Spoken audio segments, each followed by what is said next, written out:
Hello दोस्तों, मैं हूं आपका दोस्त और होस्ट। स्वागत है आपका आर्या फिजिक्स पॉइंट पे। आज हम लोग करने वाले हैं टीएमपी बीएससी पार्ट 2 के फिजिक्स पेपर 3 के क्लास 20 में हम लोग पढ़ेंगे spherical condenser.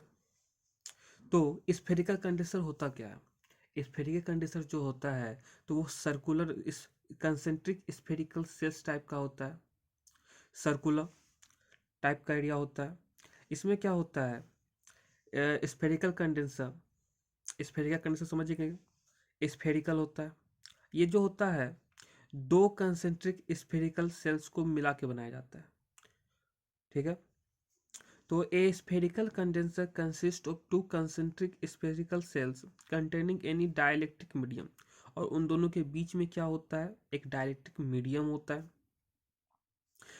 Then the charge is given to one of this spheres. Spherical condenser क्या होता है? दो कंसेंट्रिक स्फेरिकल सेल्स बना हुआ होता है और उसमें क्या होता है? एक डाइलेक्ट्रिक मीडियम होता है। दोनों के बीच में, दोनों कंसेंट्रिक स्फेरिकल सेल्स के बीच में एक डाइलेक्ट्रिक मीडियम होता है और उन दोनों में से किसी एक में चार्ज दिया जाता है, जिसमें कि क्या हो जाता है? चार्ज हो जाता है वो स्फेरिकल सेल्स कंडीशन। इसमें अगर मान लें हम, let R1 and R2 be the internal और external sphere A and B of spherical condenser A B respectively. अगर हम मान लें R1 और R2 क्या है? इंटरनल और एक्सटर्नल स्फेयर। इंटरनल है आपका स्फेयर ए, एक्सटर्नल स्फेयर आपका बी है। और पूरा कंडेंसर को क्या कहेंगे हम लोग? ए बी कहेंगे। तो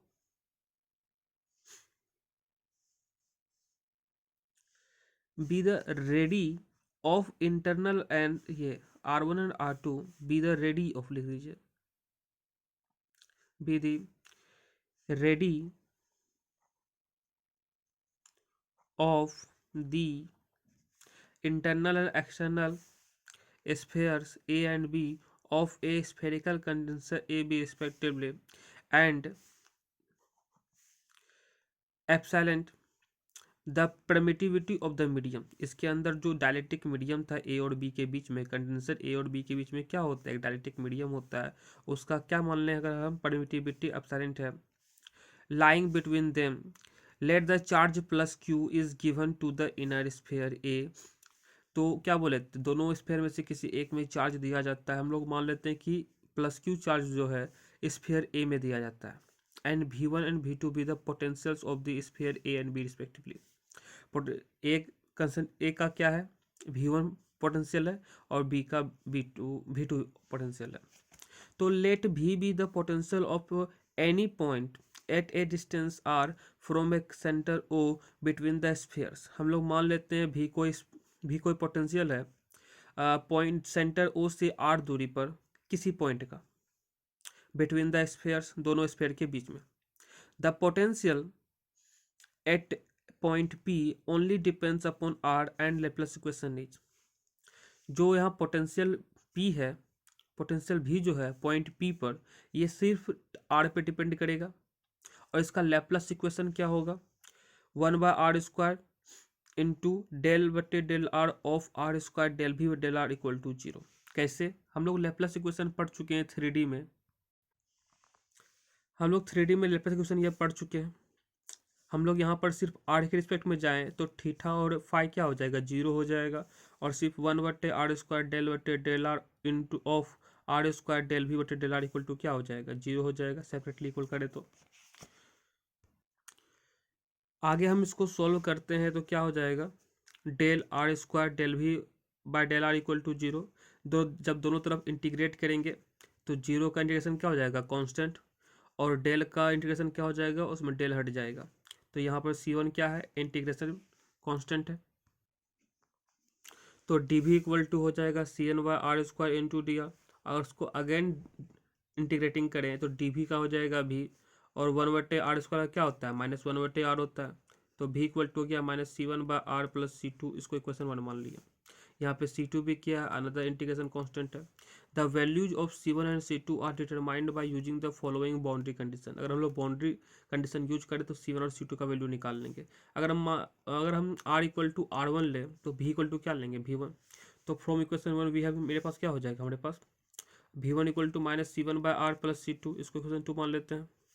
जब R इक्वल टू R2 लेंगे तो V इक्वल टू क्या हो जाएगा, V2। तो फ्रॉम इक्वेशन 1 हमारे पास क्या हो जाएगा, V2 equal to minus C1/R2 plus C2, equation 3। Subtracting equation 3 from equation 2 we have क्या हो जाएगा, V1 minus V2 equal to C2 cancel हो जाएगा, minus C1/R1 plus C1/R2। C1 common ले लेते हैं, माइनस C1 कॉमन लेते क्या हो जाएगा, माइनस C1 कॉमन लेंगे तो 1/R1 माइनस 1/R2 हो जाएगा, तो equal to R2 minus R1/R1 into R2 हो जाएगा।